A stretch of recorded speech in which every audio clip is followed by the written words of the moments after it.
A maçonaria a gente tem que começar a contar, e isso se estende um pouco, porque a gente tem que voltar no tempo e contar a história dela, por que que chegou, né, por que que chegou nos dias de hoje e nós trabalhamos desta forma filosófica, né.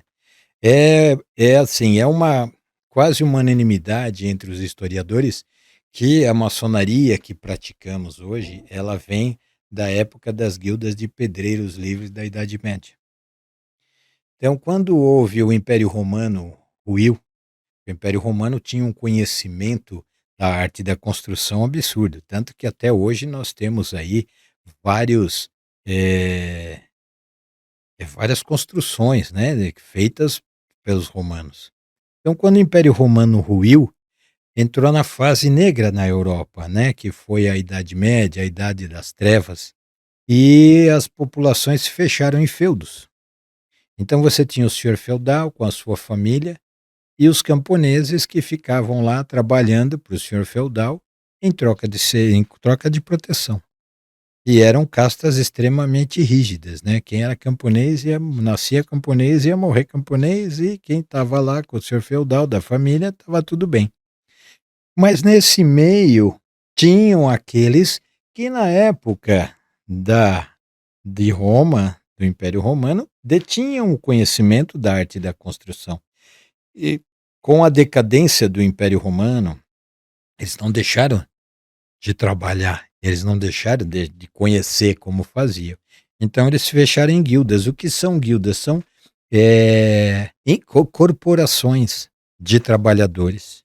Então existiam as corporações de pedreiros, as corporações de ferreiros, as corporações de marceneiros, que eram essas instituições que juntavam as pessoas que trabalhavam em cada uma dessas áreas.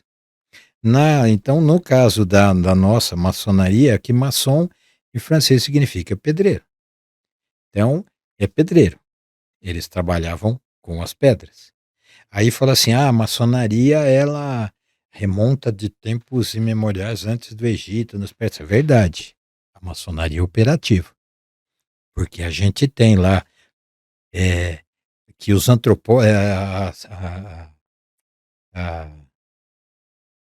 velhinha é assim, acontece, de vez em É. quando as palavras desaparecem, mas, a arqueologia está descobrindo hoje construções que têm mais de 10.000 anos, que eles não tinham conhecimento. Então, existiam sim maçons nessa época, pedreiros, maçons, mas literalmente pedreiros que trabalhavam na arte da construção, né. No Antigo Egito nós temos lá as pirâmides, nós temos várias, regiões que você tem as cidades que estão abandonadas hoje, mas que foram construídas por pedreiros, por maçons. Agora a maçonaria especulativa é outra coisa, que eu vou contar ainda daqui a pouco. Mas então essas guildas, né, essas corporações de pedreiros livres se reuniam no que se chamava, que hoje a gente tem a nomenclatura de loja, né. Aqui na América, né, nós temos na língua espanhola, a língua portuguesa, italiana, se chama loja. Mas na verdade isso é por conta de uma similaridade fonética, porque loja vem do inglês lodge, que significa alojamento. Os pedreiros se reúnem até hoje. Quando estão naquelas construções de pedras, eles se reúnem em alojamento. Mas por conta da similaridade fonética, eles chamavam de loja, então foi chamado de loja. O load virou loja. Mas são alojamentos onde os pedreiros trabalhavam. E nessas guildas eram operativos. Eles realmente trabalhavam com pedras. Em 1666, houve um grande incêndio em Londres, que destruiu praticamente toda a cidade. E as guildas, né, as guildas de pedreiros, de marceneiros, de ferreiros, se dirigiram até a Inglaterra para ajudar a reconstruir Londres. Levou quase 90 anos para reconstruir a cidade. E quando chegou perto de 1717, né, ali um pouquinho antes, no começo do século XVIII, eh, a arte da construção já estava sendo, né, já tinha feito muito castelo, muita igreja, muita catedral, já tinha muito monastério, muito convento. Já estava meio saturado o mercado, né? Tinha que deixar, vender os imóveis para poder, que nem a dia de hoje. E aí o que acontece? Começou a entrar a maçonaria, começou a Europa, de uma forma geral, começou a ter o Renascimento. Então começaram a ver aparecer os grandes pensadores. E esses grandes pensadores, eles começaram a ter um espaço dentro da ordem maçônica. E a gente começou a ter, então, o que a gente chama de maçonaria especulativa.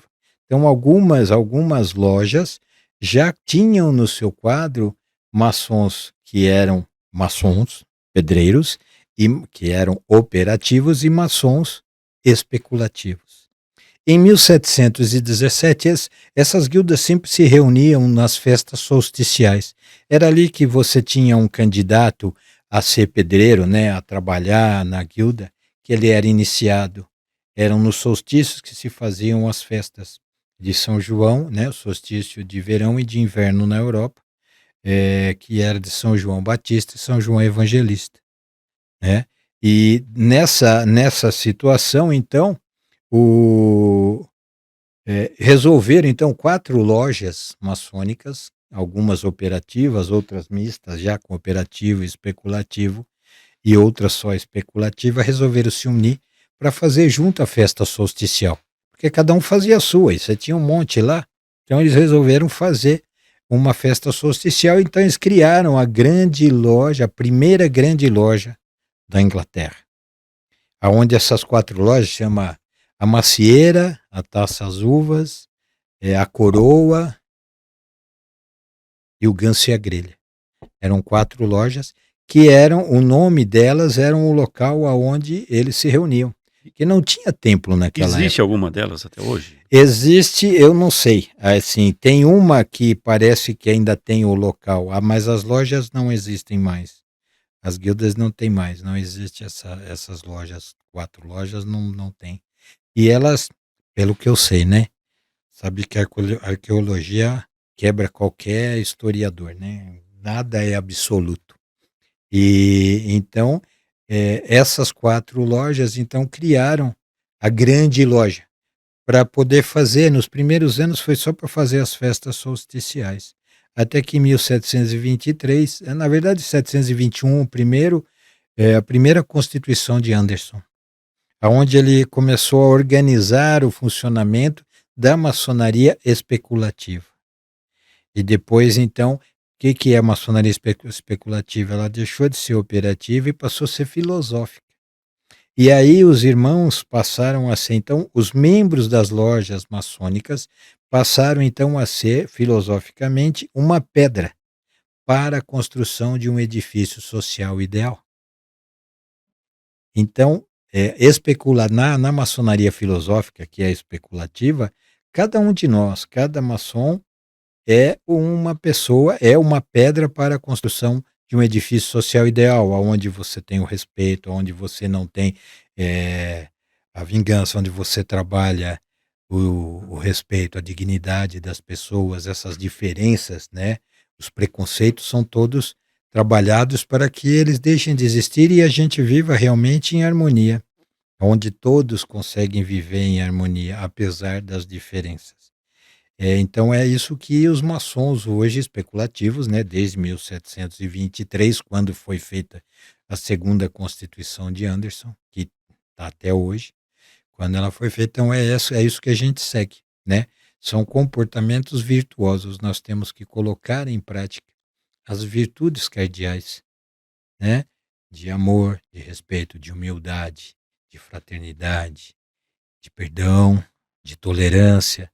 Então, tudo isso é o trabalho que a gente tem que pôr no nosso comportamento. A maçonaria, ela nos ensina a trabalharmos a nossa mudança pessoal.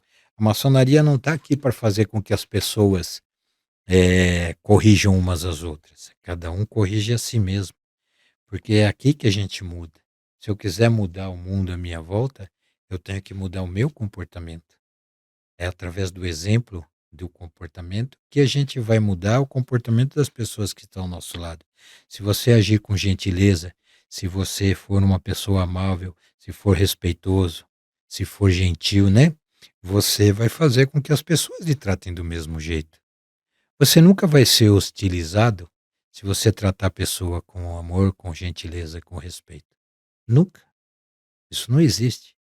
Ele pode até estar num mau dia e fazer uma grosseria com você, mas se você responder com respeito, com amor, com tolerância, a postura da pessoa muda. Então é através dessa compreensão, dessa consciência que a maçonaria especulativa trabalha. E é assim, através disso que a gente vai trabalhando. Por isso que dizem que a maçonaria é uma autolapidação, é o autoconhecimento, é você aparar as arestas. Na maçonaria operativa, para que você construa um castelo, uma igreja, uma catedral, as pedras têm que estar bem lisinhas para que elas fiquem bem juntinhas assim, para que ela fique protegida das intempéries do tempo. Eu numa maçonaria especulativa onde nós somos as pedras. Nós temos que aparar as arestas. Quais são as arestas que separam os homens uns dos outros? A vaidade, a cobiça, a inveja, a ira, a cólera, né? São procedimentos que afastam uns dos outros. Então esses comportamentos é que nós temos que combater como maçom, para que a gente apare as arestas. Quando eu deixo de ser arrogante, soberbo, se eu sou soberbo, se eu sou arrogante, você não vai ter muito prazer em estar do meu lado. A gente se afasta. São arestas. Agora, se eu sou gentil, se eu sou educado, se eu tenho respeito pelo seu trabalho, por aquilo que você faz, a gente se aproxima. Então, essa é, filosoficamente, a nossa função. É muito difícil a gente conseguir fazer com que todas as pessoas compreendam isso.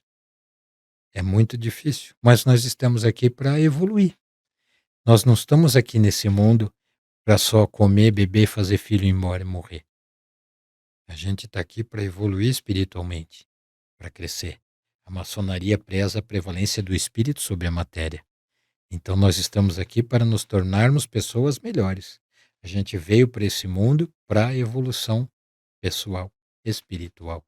Porque isso que a gente vive aqui, na verdade, se a gente for parar para pensar de forma racional, isso aqui, se você acredita em vida após a morte, isso daqui é um sonho. Você dormiu como espírito e aí você foi acordar como um bebezinho. Aí você vive essa vida toda, aí você morre, aí você volta a ser um espírito. Então essa fase, o espírito é eterno. Então isso que a gente vive no planeta, nesse mundo, eh, nessa dimensão, é um sonho. É como se a gente estivesse dormindo espiritualmente. E aí a gente acorda e volta para o mundo. Então nós estamos aqui para a evolução, pessoal, para crescer. A gente vem para esse mundo, a gente não traz nada. E a gente vai embora, não leva nada. E entre chegar e sair, a gente fica brigando por aquilo que não trouxemos e aquilo que não levaremos. Uma estupidez isso, não é verdade? Porque a maior parte da briga que existe na humanidade é por uma coisa que não existe. É um sonho,